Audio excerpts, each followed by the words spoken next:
It's like two people going head to head, basically disrespecting each other. You're rhyming. You're coming up with things to say about each other. It could be disrespectful. It could be positive. It could be negative. At the end of the day, I mean, it's about who can, overwhelm the next person. This is the plaintiff, Cortez Stripling. He says he hired the defendant to do a rap battle with him. Paid for his airfare and lodgings, and the guy never showed up. He had a lot of faith the guy would live up to his word and show up, but he never did. And he wants the $6,200 he spent returned, so he's suing. This is the defendant, DeJuan Wilson. He says he's been rapping for 20 years and battling for 12. He says he missed his flight to the battle and rescheduled with the guy, but the plaintiff started bad-mouthing him in the industry, trying to hurt his career. That's a no-no. He's accused of being a no-show. The defendant has filed a countersuit for $3,000 for defamation of character. All parties, please raise your right hand. What you are about to witness is real. The participants are not actors. They are actual litigants with a case pending in civil court. Both parties have agreed to drop their claims and have their cases settled here before Judge Marilyn Milian in our forum, the People's Court. People's Court is now in session. The Honorable Judge Marilyn Milian is now presiding. Litigants have been sworn, Your Honor. Thank you, Douglas. You're welcome. All right. Mr. Strickling, tell me what brings you to court today. Well, today, I'll give you a background of myself. Been rapping for my early teens. 43 right now.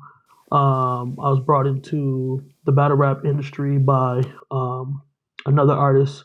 What's the battle rap Mastermind. industry? Tell me about that. Basically, it's like two people going head to head, basically disrespecting each other.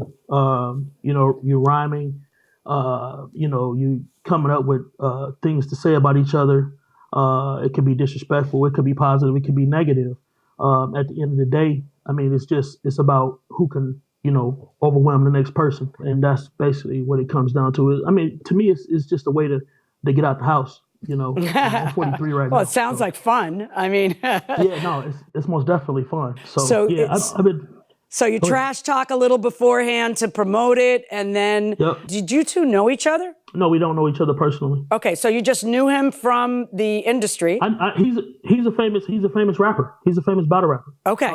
He's been all over the country, Canada. He's a big name. Okay. So you contact him to see if he wants to do it, and the two of you come to an agreement. What is the agreement? The agreement is $1,300 hotel and airfare. So you're going to pay him $1,300 and then pay for his hotel and pay for his airfare from Chicago to? Minnesota. Okay. All right. And so far, so good, right, Mr. Wilson? That was the agreement? Absolutely. All right. Then what happens? Okay. So we agreed to that. There was a deposit made of $650, first $500. And then I had talked to my then partner that was running the event about a promotion video that he would send over. So I owed him another $150. So we agreed that I give him the other $150. He would send the video. He sent me the video. I made my video and I started promoting. Periodically, I would check in with him, make sure everything was copacetic. Okay, hold on one second, because I really want to see those promotional videos. Might this be it? Yep, that's it right there. Okay. It's your boy, Big Cannon, and I am on my way to St. Paul, Minnesota. They got me battling DNT Unchained. Got him. Y'all know what's about to happen. You know what I'm about to do. So we ain't worried about too much of nothing. We're gonna come and do what we do, what we known to do, what we love to see me do is what I'm about to do. So, St. Paul, Minnesota, May 29th. I say lyrical content, raw rap, no filter. May 29th, Manslaughter Battle League. DNT Uncontained versus Big Cannon. It's about to go down. St. Paul, Minnesota, Minneapolis, Minnesota, it don't matter. All right, so you've got everything set up. It's supposed to take place on the 29th of May, right? Yep. And yep. it's now the 28th of May, and you receive a phone call. And what's that phone call? I called him to check up on him. The 28th. I checked up on him that morning, and I said, hey, everything is still a go. He said, yeah, I'm taking a nap, finna get ready to get on the plane here in a little while. So I said, okay. And then he calls me back around about 2:00, asking to reschedule. So he never gave a reason why. So Wait, I he told him calls no. you. Hold on, back up. He calls you at 2:00 asking you to reschedule. Yeah, Did you Yeah. on the phone or by text? by phone. And do you say why? Well, I was waiting for him to ask, to tell me why. And did he? I paid. No, he didn't. He said, can we reschedule for Chicago? And I said, no, bro, we can't do that. I said, I got a lot of people waiting. A lot of people trying to see this. They saying you're gonna smoke me. It can't happen. He never gave a reason why. So he said, okay, I'll be on my way. I said, okay, cool. And then I said, if anything happens, when you get here, call me. He said, okay. He calls me back at 5:00 and he says, hey, he calls me back and then he texts me and he says, hey, I'm on my way. I'm in traffic. I live an hour away, et cetera, et cetera. It's raining. I'm on my way to the airport. And I'm like, it's 5:00. I'm thinking it's 5:00. Like, the plane leaves at 7:15. So I calls him back. I'm like, yo, what's going on? He goes, I'm in traffic. It's raining, etc. I live an hour away from the airport, but I'm on my way. I said, all right, cool. I hung the phone up. I went back to doing what I was doing. After 7:00, he calls me and said he missed the flight. Okay. So then when he said he missed the flight, I go, man, I was lost for words. I didn't know what to say. So then he was like, I can give you a refund or we can reschedule this. And I told him, I said, bro, it wasn't even about the money. I said, I just wanted to rap. So he goes, okay, well, we can reschedule. So he said, I'm gonna call around and see, can we reschedule it? I said, okay, cool. I made a post on Facebook and I said, Big Cannon won't show up he won't show because of the weather. I sent that to you as well. Is that what you as said? evidence. Yeah. Big Cannon won't show because of the weather. It should be like a small video. Big Cannon missed the fight. This battle is being rescheduled. You didn't say anything about weather. Oh. Okay, so go on. So I put it on there, and then they started attacking him. And then Who's they started attacking him? the people in the comments, the people from Indiana, Chicago, and Minnesota. Okay. They started, going back like, man, this is crazy. We was coming. I had a lot of people. It was a lot of people coming to this battle. All right, let me hear from you, Mr. Wilson. You're suing for $3,000 for defamation of character, and I'd like to hear your defense to all the things that he's saying. He claims that you missed your plane, stood him up, and you breached the contract. What's your response to that? A lot of what he was saying was true in terms of the deposits and, with him sending the money and things like that. So in regards to me missing the flight. Actually, backtrack a second. He had said something about at 2:00 you called him and tried to reschedule. Is that accurate? Right. That's not accurate. So what I did was I called him. I said, listen, the battle that we're supposed to be doing, I want to make sure that I give you 100%. Like, just being completely honest with you, Yana, he's not a battle rapper that's like something I have to prepare for like crazy for. Like, he's not good. You know what I mean? So for him not being a good battle rapper, somebody like him, he's not somebody I have to be 100% for. So I told him, I said, look, I will come to the battle. You know what I'm saying? Like, I want to give you 100%, but if we did reschedule, I know I could give you that 100%. I could still, I know I can beat him just freestyling. Well, then why were you calling to reschedule?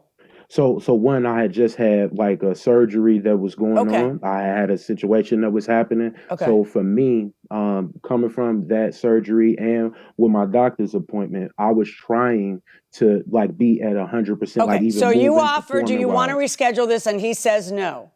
Well, no, he didn't say anything at that time in terms of no, because at that point it wasn't like it wasn't concrete on what was going to happen at that point. I told him, don't even worry about it, because he had got upset. he had got upset about in terms of us rescheduling the battle. Right. Or So I then said, you said, don't worry about it. I'll be there. yeah, All right. I'll So be now there. you're driving to the airport and there's a lot of rain, and I guess you didn't leave enough of time, because as you're driving to the airport, you send him this video. Now, DNT, I want you to see this, bro. Like, I'm trying, bro. I'm trying to get here. This traffic is raining, so I'm going super slow. I left out the crib, like I live an hour away from the O'Hare. I left out 2 hours ahead of time to get here, bro.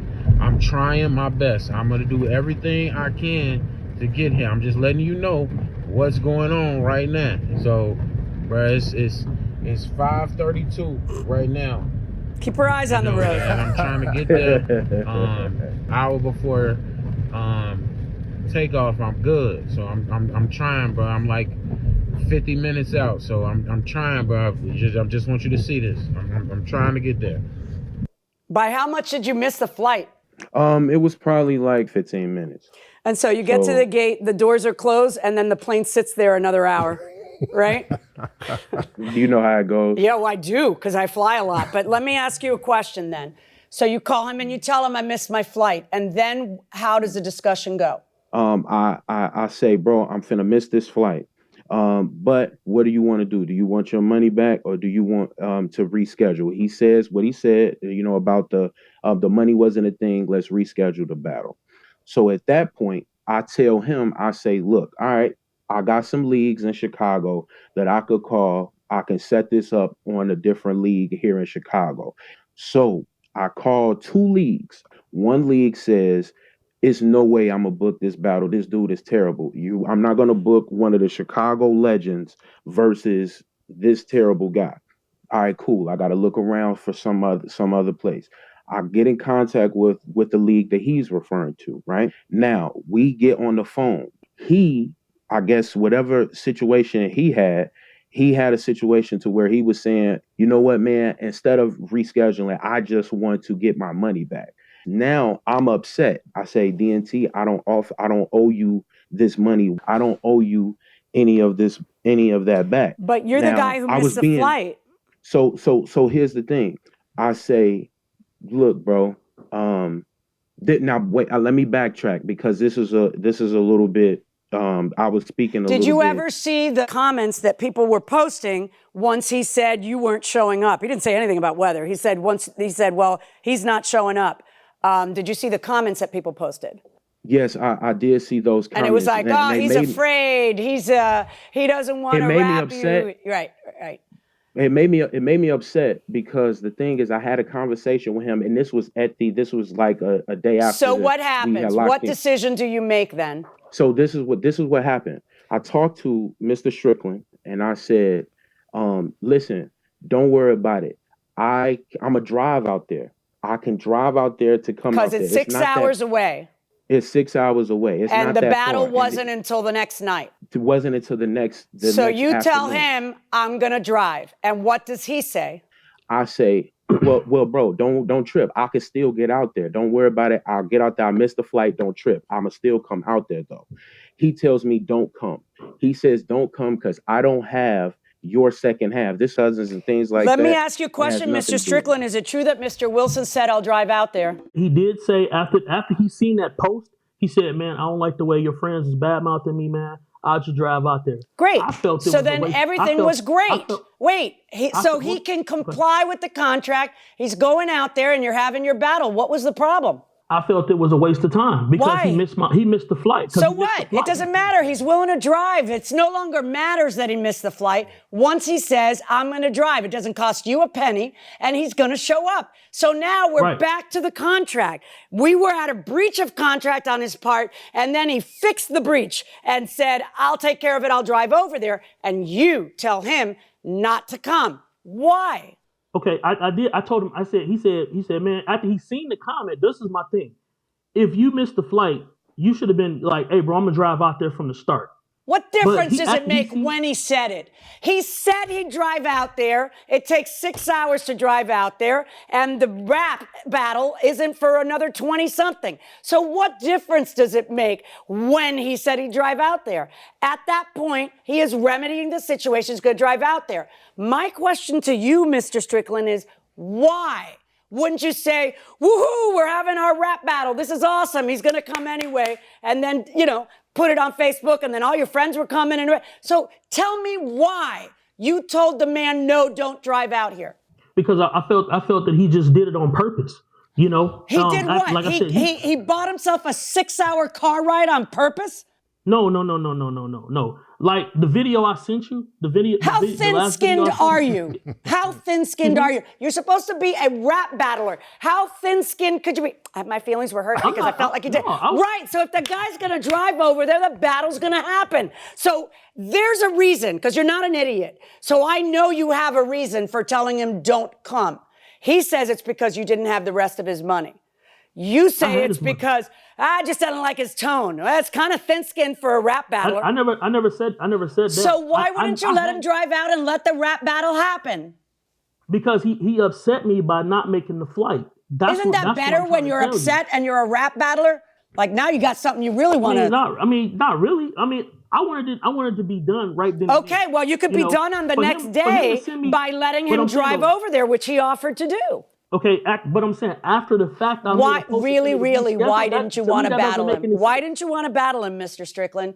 I did want to battle him. Oh, well, then he was willing to drive over there. Why didn't you want to battle him once he was willing to drive over there? He wanted to show up after I made the post of him not coming. So what? Take the post out. So what? Then you put another post. He's coming, it's on. No, there's only three people talking on the post. It's not like, right? Right. But it was actually over 20. I showed. All right, there's 20 people. Doesn't matter if they're so connected that they're talking back and forth on the post, and they'll see your post where you say, it's on. So I don't get it. You're not entitled to $6,200. Why are you counterclaiming against him $3,000, Mr. Wilson? When you put a post up like that, and all of our business is conducted over the internet, so a lot of people. So tell me how it's affected your business. Right. So when it's saying now other league owners are looking at me saying that I don't want to book this guy. That's complete speculation. You need to prove to me that that's happening. Is that happening? Has your business dried up after 20-something years? So no, it hasn't dried up. Right. But that's one, it's the thing that we have called angles in battle rap. And there's like, if somebody can attach onto that and say, you can and no show us a battle. Yeah. So now, well, don't miss your flight. Listen, the missing of your flight would have featured in my, why is everybody acting like they're 4 years old and offended and they have their feelings hurt? Look, I'm not offended at all. Yeah, you are. It's a contracts case. It's very simple. He breached it by missing the flight, and then he cured the breach immediately by saying, whether it's an hour or two later makes no difference, it's still in time to do the rap. So he cured it that night by saying, I'm driving out 6 hours, which would put him in at 2 a.m. So he cured it, and you said, I don't accept your cure. And you cut your nose off to spite your face. And in this lawsuit, I am not finding in your favor, Mr. Strickland. Mr. Wilson, I don't see where any of that defamed you. I realize what you're saying, but next time don't miss your flight, because people are going to smack talk about you missing your flight. Okay? That's so you got to be a big boy about that too. Good luck, gentlemen. Mr. Strickland, you lost the case. What are you thinking now? Hey, the judge made the call. I know what's true. He missed the flight on purpose. Like he just sit up and defamated me saying I was a bad artist. That right there tells me right there that he didn't really want to come in the first place. Well, he said he'd drive. He told you he would drive, and then you said don't come. But that was after the fact. That was after the fact, though. After the fact, he seen a post of them disrespecting him. Then he wants to come.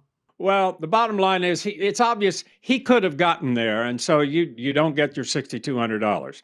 Right. Are you going to battle him later at any time? Maybe not. I don't know. You don't know. Okay. Yeah. Mr. Wilson, let me talk to you.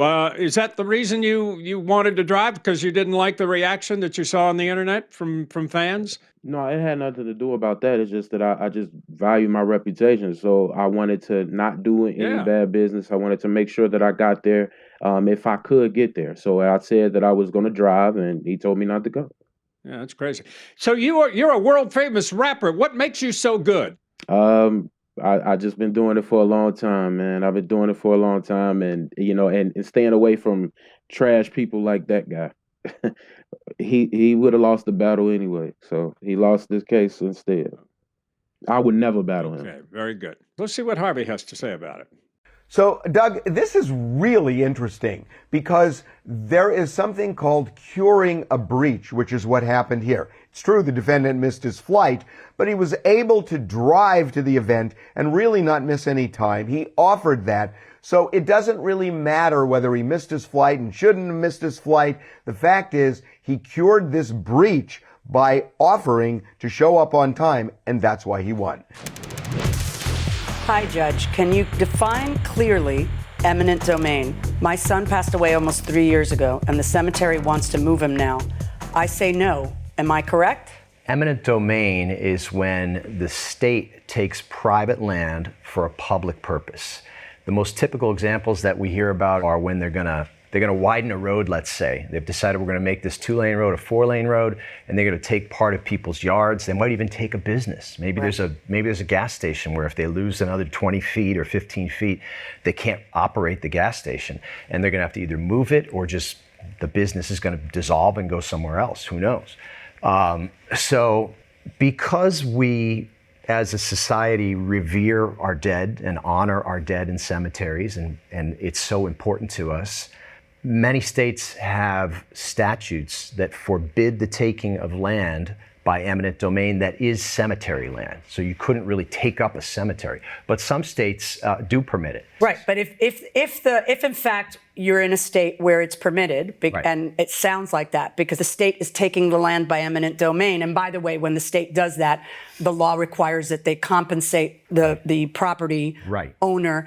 Property owners never think it's enough. They never think it's enough, and they're like, wait, I don't want to sell. Like, you know, that's not what they wanted. Yeah. But that's the concept of eminent domain, that for the public good, we're building a highway, we're building a way, you know, that they're, stadium that they can take it. So if in fact that is happening, it's because you're in a state where it's permissible, and I don't think you're going to have a choice, and I don't think you're going to have a recourse against a cemetery. Right. It doesn't sound like this family member is going to be able to prevail.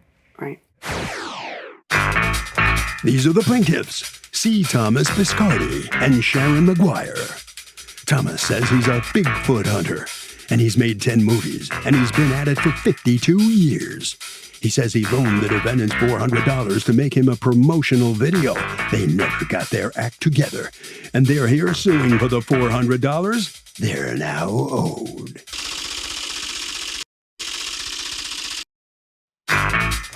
These are the defendants, Ricky Abernathy and his wife, Robin Abernathy. Ricky says they hired a cameraman and musicians for this promotional video, and if anyone's owed money today, it certainly isn't the plaintiffs. Besides, what kind of big-shot multimillionaire sues people for $400 anyway for a refund of his own project? They're accused of not getting the job done. The defendants filed a countersuit for $4,800 for all the money they spent on the video. All parties, please raise your right hands. Welcome back to the People's Court. Next case in the docket, the plaintiffs say that they fronted money to the defendants for a promotional video. The defendants did not have their act together. Now the plaintiffs want a refund. But the defendants say they hired a cameraman and musicians for the video. And if anyone's owed money today, it's certainly not the plaintiffs. It's the case of dropping the ball big time. Thank you, Douglas. You're welcome. All right. Mr. Biscardi and Ms. McGuire, you are suing Mr. and Mrs. Abernathy for $400 that you say they owe you and have not paid you. Talk to me. Who wants to tell me this story, Mr. Biscardi or Ms. McGuire? Who wants to speak first? I'll speak first. Go ahead. What happened here? Mr. Abernathy and his wife were going to put together a promo video. They were going to perform as the Platters. We do tribute shows. What is your industry? You were putting together a show, and what was the show going to be? It's called The Way We Were. It's oldies but goodies shows from the oldies but goodies times from the 50s, 60s, and 70s. In their case, they were going to do the Platters. Okay. Only You, Great Pretender. Okay. Maybe you remember those, Twilight Time. All right. And so how did you hear of the defendants? Through Sharon McGuire. All right. Ms. McGuire, how did you hear of the defendants? Well, I had heard Ricky sing and play before, and I thought he was good at what he did. Okay. All right. So you recommend them as the Platters. And what happens, Mr. Biscardi, that you end up sending them $400? Okay. He was on our corporate meeting. We have a meeting every Monday. We brought Ricky in. He was telling us that the first video that he made, he couldn't do it right because he didn't have the money. And I thought he had money. These videos don't go to us, Judge. They're for the profiles of the bands or the tribute groups that we use. Okay, can I ask you something? So if I'm a tribute group and I've got, I'm the Shirelles, do you pay me to go to the Way We Were event? Do I pay you to perform? Yes. Yeah. And so yes, I pay had you you discussed a compensation with Mr. Abernathy or Ms. Abernathy? I did. I told them that they would get $200 apiece. Okay, and there's how many people in the band? It was 5 members of the Platters. And I think that he said it was 4 members of the band. Okay. That's what I can recall. All right. And, okay, so tell me what happens. He tells you that he doesn't have a good promo video, and what do you do? So he says, I said, well, what's the problem? He says, I don't have the money. And I says, okay. I says, well, how much do you need? And I'll lend it to you. He says 300. Then a couple of minutes later, he says 400. So I says, okay, text me your bank account number. And I said, within the hour after the meeting, I'll text you the 300 that you need. And then I'll send Sharon down to the studio hall where you go and do your rehearsals and stuff, where you're going to do this thing, to pay for the rehearsal hall, in which she did the next day. Okay. And then what happens? Well, he was supposed to have the video by the 16th at 5 p.m., which he didn't. Okay. Instead, he had it when? Came in the following morning. All right. 17th. So you see the video, and what's the problem? It's very amateur. Everybody out of sync. He didn't hold the tune right. Okay. So the problem isn't wrong. the actual video. The problem is that you decide not to hire them based on the video that he sent us. That's okay. correct. Based on the video he sent us, Judge. So the problem was the performance itself. And you decide not Correct. to hire them, and then you say, oh, by the way, where's my $400 I loaned you? And they counterclaim against you $4,800. Have I got it? Yes. Yeah, okay. It's rather unusual that you loan someone $400 for their promotional video that they're going to keep and use forever. So why were you doing that in this case? To help him out. You seem like a stand-up guy. And I asked him straight up, and he said, well, I just don't have the money right now. I said, okay, I'll lend it to you, but I want my money back by the 6th of July. All right. And he said, okay. What happened, Mr. Abernathy? Talk to me. Well, first of all, why would he loan me money to put his show together? I was called by Sharon McGuire and asked to put a group together, help them put a show together. So I told him, okay, I know of a drifters group and I know Shirelles, but they don't know each other. So I'd have to try to puzzle them together. And he said, okay. So I did that. I hired a cameraman, sound man, light man, rehearsal studio. No, where did the $400 come in, though? How was that talked about? The $400 came in where I told them I'd have to wait until I got some money to do that, because I was financing. To do what? To take them into the studio. Okay. This group has never rehearsed together. They never played together. So you got to give me time to get them rehearsed before, I can present something to. Oh, never mind that. Just get a couple of seconds and I'll loan you the money. And I thought that was quite funny. Why are you going to loan me the money to put Mr. Abernathy, he says he'll loan you the money, and that was unusual to you to hear him say that. But you're telling me that he told you he'd loan you the money, and you're telling me that you were just if he hadn't loaned you the money, you would have just waited until you had gotten paid and gotten some money of your own. So you're kind of acknowledging that this is not something that's supposed to be free for you. So, and that he's supposed to pay for. So I guess I'm asking, under those circumstances, then, why aren't you paying back the $400? He said, when we do one of our first shows, you can reimburse me the money. And I thought he was joking, because why would I go hire musicians to do his show? This is his I don't know what you're project. talking about. There's a guy putting on something called, The Way We Were. Exactly. Right. Exactly. And he says, are you interested in putting together a platters group? And you say yes. And then you go and put together a platters group. So I don't know what you're saying when you say, why would I put together a platters group for a show? Well, I don't know, but it sounds like that's exactly what you were doing. So the question is, who's supposed to pay for a promotional video for this group so that he can present it to whoever needs to approve it so that you can be the platters? And it sounds like you were acknowledging that you were supposed to, that you were going to just wait to have the money. And he said, I'll loan you the money. You used the word loan. And you said, okay. And then what happened is they didn't hire you, right? So it was a big waste of money. Nobody had a contingency plan for that little event if they didn't hire you, right? So let's see the video.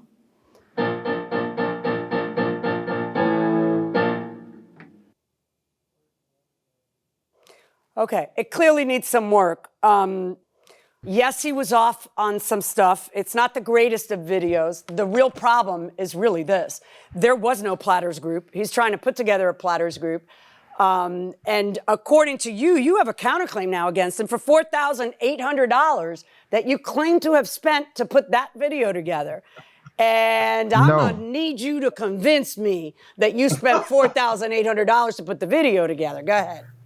Oh, God. Okay, Your Honor, I didn't just put that video together. I have a Sherrill's group that I put together for him. I had a drifters group. He didn't show that. I took a group to the studio and paid them the band and the lights. 5 musicians, lights, and cameras. But here's my question. Why were you expending? First of all, I see that you haven't paid it. That's kind of unusual when you actually owe money. Well, actually, see, it's just like he said. I took him at his word. I figured he was a upstanding businessman. Yeah, but his word never included paying you $4,800. And I'm not sure you spent $4,800. No, there wasn't. Like I said, I just took it on my own to do it because I did want to be a part of what he was doing. Right. I So thought it it was a sounds great to me thing. that you have some business expenses in an effort to be part of what he's doing, and then it didn't work out. But what guarantee did you have that you would be reimbursed your expenses, including the $400? Well, him telling me that, he convinced me that, hey, I've been doing this for years. I have this, I can make this happen and I can make that happen. He told me about his horse ranches. I mean, you hadn't even put together the band yet. It's not like you were hired. You were putting together the band, and it was going to take some work. Obviously, choreography was going to take some work, and so you didn't have the gig, and so you spent some money, including borrowing $400 to put together a video so you could get the gig. But now you're saying, not only will I not pay back the loan of $400, but I also want $4,800 because you didn't end up hiring us, and it was a big waste of my time. But who gets that? Like, people don't get that unless someone tells them, I need you to go do this and I will pay all your expenses. Well, that's a contract. But he never said that. You said, I got to wait until I get some money in so that I can make my promotional video. And he says, no, we don't have time for that. What do you need? $400? I'll loan you the $400. And you use the word loan too. So of course you're going to pay him back the $400. But I'm not even sure, look, it's just the way the ball bounced. He hired someone else to do it. And it might have been great if it had all worked out, but that's a risk we take in business. A lot of things are being left out here. Like what? Where is the guarantee that you would be reimbursed $4,800? I'm trying to explain that to you, but you're explaining it to me. I was doing this on good faith. I don't know what that means. I don't enforce good faith. I enforce contracts. That And means he I has didn't to. borrow. So I was hoping I'd get the gig, Judge, and I didn't get the gig. That's not the law. The law is you do something because someone promised you money and then you don't get the money, and so you're suing to get the money. That's the law. So, but unless you tell me something that is a legal defense and that is a legal offense because you've got a counterclaim that you've got to prove, I don't see how he would be liable for it. All I was doing there is showing that I wasn't asking for anything, because as a matter of fact, I tried to reach him several times after he got that video. He never responded. He never answered my calls or anything, because I wanted to know what would he like to be corrected.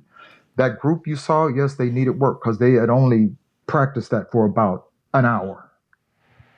So I was wondering why they were trying to critique it already. So I tried to call him and say, hey, those guys I told you, I just put them together. Okay, so that makes him just impolite that he didn't call you back. And if I were you, I wouldn't do business with him. None of that He didn't means call that he me has back some to say- legal obligation to pay you $4,800. Nor does it excuse a $400 loan that you have called a loan yourself. Verdict for the plaintiff, $400 on the counterclaim, 0. Thank you, Your Honor. Talk to me, Mr. Abernathy. There's no point in coming on here. I mean, the judge just directed everything. I didn't borrow $400 from him. She wouldn't let me explain that. What I told him was, why do I owe you $400 and this is your show? You're sending money for me to rehearse a group for you. Why do I have to pay you back for your show? I didn't ask him to loan me the money. He said, I'll loan you the money to do it. And I didn't respond because I told him, That's what why are you loaning me money to do your show? All right, let's see what the plaintiffs feel about this. Mr. Picardi, number one, were these people actually performing or were they lip syncing to the original recordings made by those artists? Oh my God. Okay, now you understand why it wasn't acceptable. People even said that to me. They were performing, sir. They were. Okay. Yes. All right, sir. Well, you guys are going to get $400, so congratulations. You have prevailed. Thank you. Harvey? Okay, Doug, this was way too loosey-goosey. I mean, you've got to put specifics in a contract. Specifics on who does what, when they do it, and how much money changes hands. Did not happen here. Has anyone changed their testimony after swearing in? Like perhaps they had second thoughts about an untruth? Only every day. Only just about every case. Only just about in every case. Wow. Yeah, I think people see the whites of the judge's eyes, and then they're kind of... Everything becomes real. It becomes in a real. hurry. It's very easy to just talk garbage. It's kind of the same as social media where, when you don't see somebody, you can say these incredibly hurtful things and be incredibly insensitive because there's no empathy. Right. But if I'm looking at you and I see the hurt in your eyes, I would be probably a lot more polite. It's the same thing in court. When you're taking it seriously because all of a sudden you're there and you've just been placed under oath and you have to say it, it's not as easy to talk. Not like talking to the police about something that happened, and then all of a sudden you're in court, your hand is up, and you're in front of a jury or a judge, etc. It's good. It's yeah, and if you have a previous account, it's never always exactly the same. Well, that's true too. That's every witness. No witness who ever told the truth ever told it the same way twice. No, right. I mean, when you tell a story, that's how human beings yeah, are. I mean, slight discrepancies. Right, and the question then for somebody like you, the trier of fact, is to figure out, are there material discrepancies that should cause you to discredit their testimony in whole or in part? Right.